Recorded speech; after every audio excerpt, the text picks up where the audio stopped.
लापरवाही से या किसी साजिश की वजह से, ये आपको बताएंगे। उसके पहले बड़ी खबर जान लीजिए। यूपी के मुजफ्फरनगर के खतौली में बड़ा ट्रेन हादसा हुआ है। पुरी से हरिद्वार जा रही कलिंग उत्कल एक्सप्रेस खतौली में पटरी पर से उतर गई। ट्रेन के 5 डिब्बे पटरी पर से उतरे हैं। हादसे में 5 लोगों के मारे जाने की खबर है।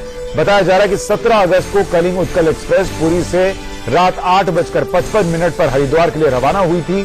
ट्रेन दिल्ली के निजामुद्दीन रेलवे स्टेशन पर आज शाम 3 बजे पहुंची और हरिद्वार के लिए निकल गई, लेकिन मुजफ्फरनगर के खतौली में ट्रेन के 5 डिब्बे पटरी से उतर गए। खतौली रेलवे स्टेशन मेरठ से मुजफ्फरनगर के बीच पड़ता है। मेडिकल की टीम घटनास्थल पर रवाना हो चुकी है। ये दुर्घटना खतौली रेलवे स्टेशन के पास हुई है, रेलवे स्टेशन पर नहीं हुई है, उसके पास हुई है। उत्तर प्रदेश के मुख्यमंत्री योगी आदित्यनाथ क्या कह रहे हैं वो सुन लीजिए। एक ट्रेन हादसा, बड़ा दुखद हादसा हुआ है। इसमें हताहतों की अभी एग्जैक्ट संख्या मालूम नहीं हो पाई है, लेकिन एक दुखद हादसा है। मौके पर हम लोगों ने पुलिस और प्रशासन को पूरी राहत कार्यों के साथ वहां भेजने के लिए कह दिया है। साथ साथ उत्तर प्रदेश सरकार के हमारे 2 मंत्री श्री सतीश महाना और श्री सुरेश राणा को मौके पर भेजा है। युद्ध स्तर पर राहत कार्य कराने के लिए हम लोगों ने कहा है। पूरी घटना दुखद है। सभी जो यात्री जो इस दुर्घटना में हताहत हुए हैं या जो गंभीर रूप से घायल हैं, उन सबके प्रति, उनके परिवारजनों के प्रति मेरी पूरी संवेदना है और प्रदेश सरकार हर संभव सहयोग करेगी और रेल मंत्रालय के साथ बराबर हम लोग टच में हैं। जो भी सहयोग की आवश्यकता पड़ेगी प्रदेश सरकार उसमें भरपूर सहयोग करेगी। कोई नुकसान, कोई आतंकी कनेक्शन की भी बात आ रही है, तो हर संभव मदद की बात कह रहे हैं उत्तर प्रदेश के मुख्यमंत्री, लेकिन सवाल यह है कि यह हादसा कैसे हो गया। 20 यात्रियों के मरने की खबर है, अब यह जानकारी मिल रही है। पहले यह आंकड़ा 5 का बताया जा रहा था, अब आंकड़ा यह है कि 20 यात्रियों की मौत हुई है और 30 से ज्यादा घायल बताए जा रहे हैं। मेरठ जोन के सारे अस्पतालों को कह दिया गया है कि यात्रियों या जो घायल हैं उनकी तीमारदारी की पूरी व्यवस्था कीजिए, उनके इलाज की पूरी व्यवस्था कीजिए। यूपी एटीएस की टीम को भी मौके पर रवाना किया गया है, यह समझने के लिए कि क्या कहीं कोई आतंकी साजिश तो इसके पीछे नहीं थी। लेकिन हम बड़ा खुलासा करेंगे कि आखिर इस हादसे के पीछे की वजह क्या रही है। इंडिया न्यूज को इस हादसे पर बड़ी जानकारी मिल रही है और वो जानकारी ये कह रही है कि इस ट्रैक पर, जो कि सिंगल लेन ट्रैक है, उस पर मरम्मत का काम चल रहा था। ट्रेन की रफ्तार कम होनी चाहिए थी, लेकिन ट्रेन की रफ्तार कम नहीं थी। रेल अधिकारियों को मरम्मत की जानकारी ही नहीं थी, ये बताया जा रहा है, और तेज रफ्तार की वजह से ये डिब्बे पटरी से उतरे हैं। ये हमारे पास जानकारी पहुंच रही है और ये अगर ऐसा हुआ है वाकई में, तो फिर ये एक बहुत बड़ी लापरवाही है रेल विभाग की तरफ से, रेलवे की तरफ से। इतनी जानें जो गई, इतने जो लोग घायल हुए, उनके इस हादसे का जिम्मेदार क्या रेल विभाग है, यह सवाल उठने लगेगा। क्योंकि आप देखिए कैसे ट्रेन के डिब्बे एक दूसरे पर चढ़ गए हैं। क्या रेलवे की लापरवाही से मुजफ्फरनगर में यह ट्रेन हादसा हुआ है? ट्रैक पर मरम्मत के बीच ट्रेन क्यों चलाई गई? उसकी रफ्तार क्यों कम नहीं हुई? ये सवाल उठने लाजमी है और यही सवाल इंडिया न्यूज पूछ रहा है।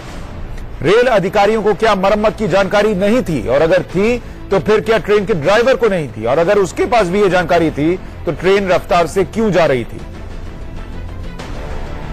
आप देखिए जिस तरीके से ट्रेन की बोगीज एक दूसरे पर चढ़ी हुई हैं, यह बात तो साफ है कि ट्रेन रफ्तार में रही होगी। अगर ट्रेन धीमी रफ्तार में होती तो यह हादसा इस तरीके की तस्वीर लेकर नहीं आ सकता था कि बोगीज एक दूसरे पर चढ़ जाए।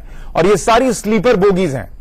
अभी इनके कोच संख्या के बारे में जानकारी नहीं है, हम जानकारी जुटाएंगे और आप तक पहुंचाएंगे, ताकि अगर आपका कोई अपना इसमें था तो आपको पता चल सके कि वो सुरक्षित है या नहीं। इस बीच जो हेल्पलाइन नंबर हम आपको स्क्रीन पर दिखा रहे हैं, आप उस पर भी जानकारी हासिल कर सकते हैं। मौके पर एनडीआरएफ की टीम भेजी गई है, यूपी प्रशासन ने टीम भेजी है, रेल प्रशासन ने टीम भेजी है। ये एनिमेशन के जरिए समझने की कोशिश कीजिए कि क्या हुआ होगा। एनिमेशन में जिस तेज रफ्तार से ये ट्रेन जा रही थी, कमोबेश उसी तरीके से तेज रफ्तार में खतौली रेलवे स्टेशन के पास पहुंचने के पहले थी और अचानक 5 डिब्बे पटरी से उतर गए। शुरुआती तौर पर इंडिया न्यूज के पास जो जानकारी आई है वो यह कहती है कि इस ट्रैक पर जो सिंगल लेन ट्रैक है, यानी एक बार में एक ट्रेन ही इस पर से गुजर सकती है, उस पर मरम्मत का काम चल रहा था और उस पर से अगर गाड़ी को गुजरना भी हो तो रफ्तार धीमी करके गुजरा जाता है। लेकिन ये ट्रेन तेज रफ्तार में थी जिसकी वजह से यह हादसा हो गया। ये शुरुआती तौर पर कहा जा रहा है। रेल प्रशासन इसकी अभी पुष्टि नहीं कर रहा है, लेकिन जो तस्वीरें हैं वो इसकी तस्दीक करती दिखती हैं कि ट्रेन रफ्तार में जरूर थी, तभी ये बोगीज एक के ऊपर एक चढ़ गई हैं, वरना ऐसी तस्वीर, ऐसी स्थिति नहीं बन सकती थी। और कई ऐसी बोगीज हैं जिनके परखच्चे उड़ गए हैं, कई लोग अंदर फंसे हुए हो सकते हैं। और तभी आप देखिए कि शुरुआती तौर पर हमने आपको बताया था कि मरने वालों का आंकड़ा 5 पता चल रहा है, अब बताया जा रहा है ये आंकड़ा 20 है।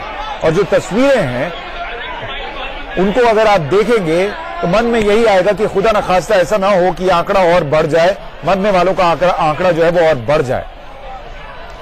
लेकिन हो कुछ भी सकता है जैसी तस्वीरें हैं। और हम आपको जो स्थानीय लोग वहां पर राहत और बचाव का काम कर रहे हैं उसकी तस्वीरें दिखा रहे हैं। अब से थोड़ी देर पहले की तस्वीर है, शाम 5:50 पर यह हादसा हुआ है और उसके फौरन बाद जो पहली तस्वीरें आई थी वो हम आपको स्क्रीन पर दिखा रहे हैं। अभी की तस्वीरें नहीं आई हैं, जैसे ही आएंगे हम आपको दिखाएंगे, क्योंकि अभी वहां अंधेरा हो चुका है और वहां पर लाइट का इंतजाम किया गया है। इस बीच खबर यह भी है कि रेल राज्य मंत्री मनोज सिन्हा मौके पर रवाना हो गए हैं, वो भी वहां पहुंच रहे हैं ताकि स्थिति का जायजा लिया जा सके। रेल मंत्री सुरेश प्रभु ने ट्वीट किया है कि वो खुद मौके पर जो हादसा हुआ है उस पर नजर रखे हुए हैं और एक एक चीज की जानकारी ले रहे हैं। पता कल करेंगे। अभी भी सुरेश प्रभु जी का फोन आया, उन्होंने भी संवेदना व्यक्त की है और कहा है क्या संभव मदद की आवश्यकता है। मनोज सिन्हा जी दिल्ली से चल चुके हैं रेल राज्य मंत्री, चूंकि सुरेश प्रभु जी दूर है तो कब सबसे पहला काम यह है कि घायलों को हॉस्पिटल पहुंचाना, जितनी जान हम बचा सकते हैं उतने बचा। हताहत की कुछ खबरें हैं, देखिए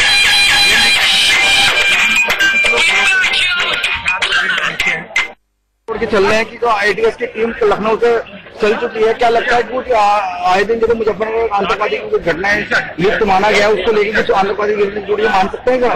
देखिए मैं जब से आया हूँ 1 घंटे से मेरा पहला घायल हॉस्पिटल पहुंचा जब उनको ठीक इलाज मिला। ये घटना क्यों हुई इसका कारण हम उसमें भी डिस्कस करेंगे, तो शायद चलेगा। कितने लोग घायल हुए? घायल तो काफी मैं बहुत ज्यादा, इससे भी ज्यादा सही संख्या में नहीं बता सकता, कैजुअलिटी का भी सही आंकड़ा नहीं किया जा सकता। लेकिन ट्रेन में कुछ डेड बॉडी में खुद देख रहा हूँ तो ट्रेन के नीचे दबे हुए हैं लोकल लोग, सही आंकलन अभी नहीं किया जा सकता। पहली प्राथमिकता ट्रेन का एक्सीडेंट क्यों हुआ ये कल पता कर लेंगे। पहली प्राथमिकता घायलों को उपचार पहुंचाना है। डीएम मेरठ से मेरी बात हुई है, सब एम्बुलेंस मेरठ से आ चुकी है, तो हमारी प्राथमिकता मेरठ के अच्छे हॉस्पिटल है, सब घायलों को मेरठ भिजवा दें। संजीव बालियान को आप सुन रहे थे, वो भी जानकारी दे रहे हैं कि अभी कोशिश ये की जा रही है कि राहत का काम जो है वो तेजी से किया जाए और घायलों को मदद पहुंचाई जा सके। लेकिन आप तस्वीरें देखिए, कहा यह जा रहा है कि ट्रेन जो है वो आसपास के घरों में घुस गई, उसकी तस्वीर ये स्क्रीन पर है। जो घायल लोग हैं वो वहां पर पड़े हुए थे और राहत का काम हो सके या उन तक मदद पहुंच सके इसकी उम्मीद लगाए बैठे थे। जो आसपास के लोग हैं वही सबसे पहले पहुंचे और अमूमन ऐसे हादसों में यही होता है कि आसपास के लोग सबसे पहले मदद के लिए पहुंचते हैं। लेकिन ऐसा हादसा हो जाए जिसमें एक डब्बा दूसरे पर चढ़ जाए तो आप अंदाजा लगाइए कि अंदर की स्थिति क्या होगी। कई बार गैस कटर की जरूरत पड़ती है जो लोग फंसे हैं उनके निकालने के लिए, कई बार वहां पर क्रेन की जरूरत पड़ती है ऐसे डिब्बों को हटाने के लिए। अभी वहां क्रेन पहुंची है या नहीं पहुंची हम नहीं बता सकते, लेकिन थोड़ी देर पहले तक जानकारी ये थी कि क्रेन नहीं पहुंच पाई थी। हाँ, एम्बुलेंसेज जरूर पहुंची थी ताकि जो घायल लोग हैं उन्हें अस्पताल पहुंचाया जा सके। शुरुआती तौर पर यह कहा गया है कि जो घायल है, करीब 25 घायल, उन्हें मेरठ के अस्पताल पहुंचाया गया है।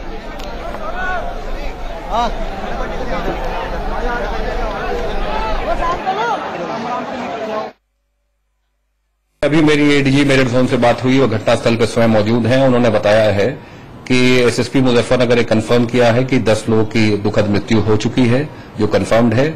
उसके अलावा 30 से 40 व्यक्ति गंभीर रूप से घायल हैं जिनका उपचार किया जा रहा है और लगातार एम्बुलेंस, हमारी 30 एम्बुलेंस ऑलरेडी मौके पर पहुंच चुकी हैं और लगातार और भी एम्बुलेंसेज आई जा रही हैं। वहां पे पुलिस और प्रशासनिक व्यवस्था है, प्रकाश की भी व्यवस्था है और पूरा वॉर फुटिंग पे हम लोग रिलीफ और रेस्क्यू ऑपरेशन चलाएंगे। यानी ये कहा जा रहा है कि वहां पर पूरी व्यवस्था की गई है ताकि ज्यादा से ज्यादा लोगों को जल्द से जल्द बचाकर निकाला जा सके।